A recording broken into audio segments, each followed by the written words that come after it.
Ako si Bok, lumaking mahirap pero mataas ang pangarap.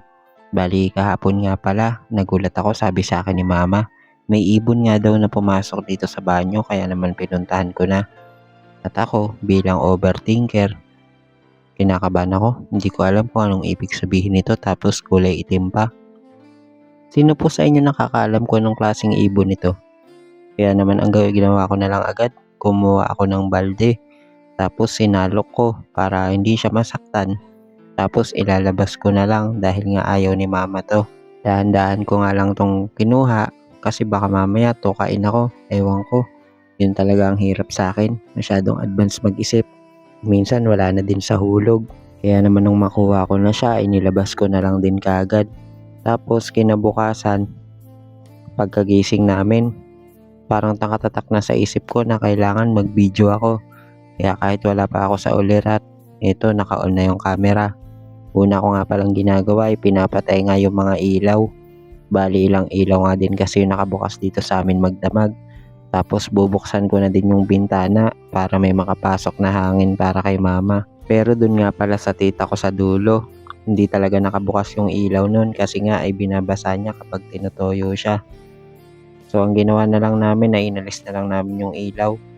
Kasi mamaya magkasunog pa. Tapos paliliguan ko na nga din pala siya kaya niready ko na yung mga damit niya at gagamitin. Tsaka ako siya tinawag. Sinabi ko pa nga na kukuhanin ko mamaya yung mga pinagkainan niya. Kasi nga itong tita ko kapag nililinis ko yung kwarto niya ay nagagalit siya. Kaya naman agad ko nang kinuha lahat ng mga ginamit niya sa pagkain. Puro mga disposable na nga lang pala to.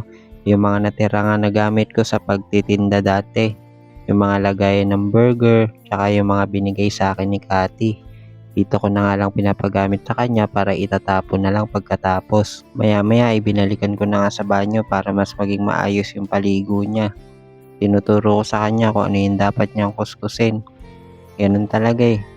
Tapos eto, pinulot niya naman yung mga tinapon niya. Kagaya na lang ng suklay. Pero yung ibang basura iniwan na kasi yung iba napulot ko naman na.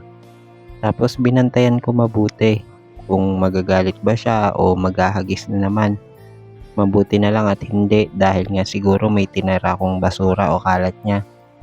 Tapos ito, binabalik-balikan ko siya, binibigyan ko ng biskwit.